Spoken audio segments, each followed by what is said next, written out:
Hey, this is Arlene. It is now January the 13th, 2020.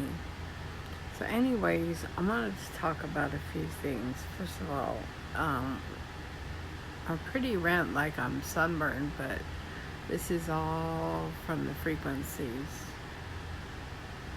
All of it. So anyways, I get the PAX International newsletter and email. So there was, I think it's a Christian talk show, and Karen Stewart was on there. So I decided to listen to it. I usually don't have time to listen to anything except do my postings. So anyway, she was talking about some interesting stuff. She's been on the show, and the guys that run it, I think it's a podcast. I forgot the name of it, but the link's on the PAX International newsletter. So anyways, she was talking about, and I guess this is like what happens anywhere at her situation.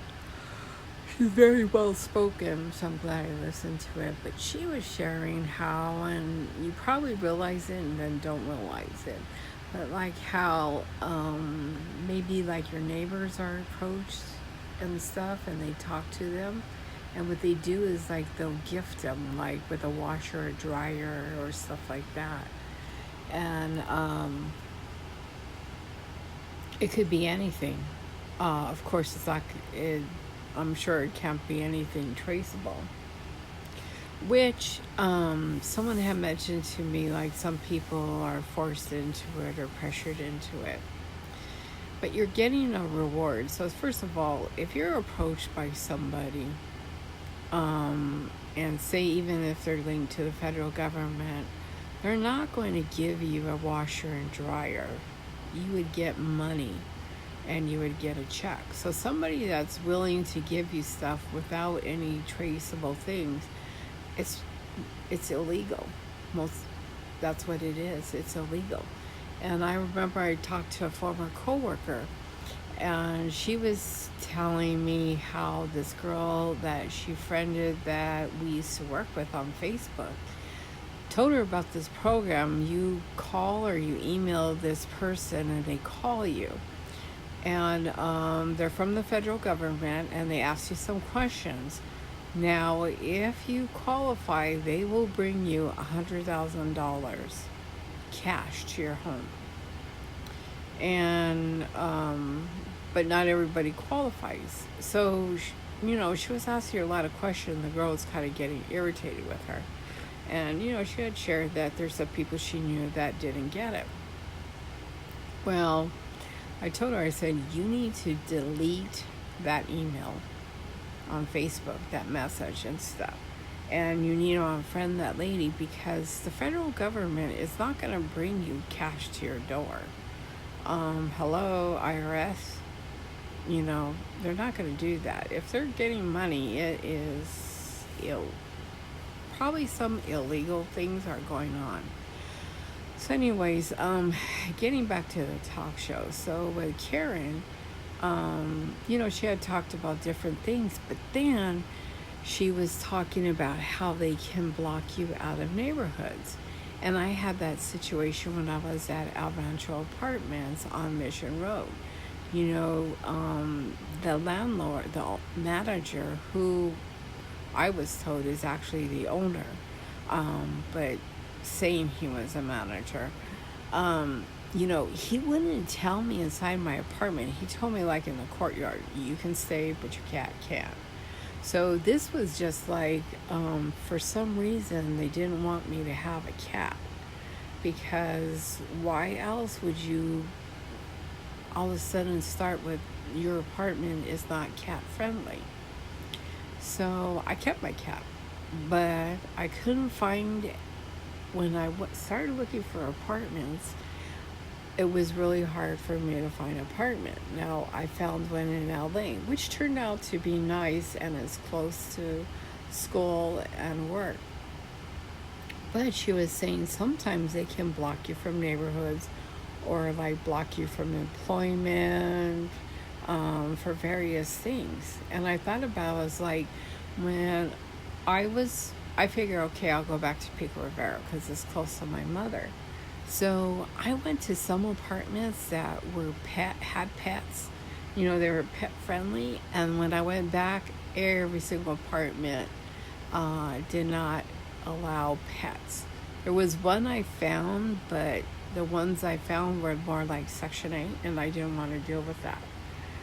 And so I thought that was interesting about that. And then also talking about how people that she's known that have had surgeries and they do implants on them, and I don't know anybody that has one, but I keep hearing a lot about it.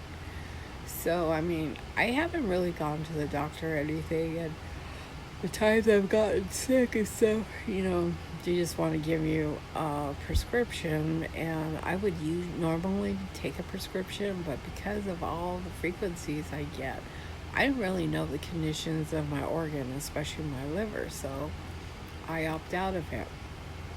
But I decided that when I do start looking for a new apartment, when that time comes, if I'm going to move out of this area, I'd rather just stay in this area. I will just start documenting it and sharing where I went, and if they come up with these policies and stuff, and just share it on social media. And the same thing when I go to the doctors or I get a referral to a specialist. If I get this bogus shit like I did last time about my throat, I seen my throat, the inside on the TV screen, and you could tell it was burnt on one side. Like, I was like, oh, everything's fine. And that would happen 2 years ago, because the same thing right now where I don't swallow the same anymore, and I have to be very careful how I eat or else I will choke. I got that 2 years ago, and even my doctor, when she was listening to my throat on the stethoscope, you could hear a whistle in my throat, like there was a hole. You could hear it. So I went and got an appointment. They put the camera down my nasal cavity, and I could see on the screen it was burnt. And the lady was like, oh, no, everything's fine. But it stopped after that. Now it's been going on. It hasn't stopped. So I'm going to ask for a referral again. And when I go to the doctors or anything, since they already know you're there or you're going, I'm just going to just discuss what happens and what the prognosis is, So I just thought I would do that because I was listening to her on the show. And I'll just document what happens and stuff. And if there's a pattern and I keep getting declined, whether it's for an apartment or I get these really silly stuff from my doctor, and they say they pressure doctors and stuff. And hopefully, I don't know if my doctor would be, what they would do to her. She's very nice. And my dentist, now when I go to my dentist, there's usually somebody there waiting for me in the parking lot, I guess, to verify I'm there, because one time I went and I had just started using Periscope, and this old man was in his car. And of course, he appeared on Periscope. I guess he's seen that I had the camera on the phone on my dashboard. The man got so scared that he left. But I noticed that when the times I went to the dentist, I would always be the only patient there. But then when I go, there's always somebody in the other room sitting in a chair.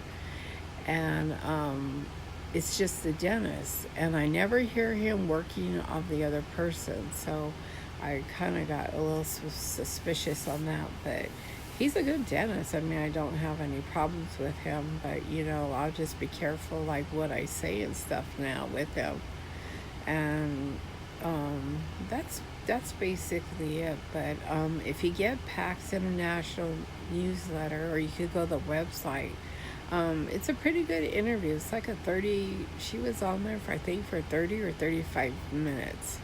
And she just talked about, the basic things and stuff, and it was just nice hearing her talk about it. She's very knowledgeable and stuff, and I really liked it. So anyways, I just wanted to share that.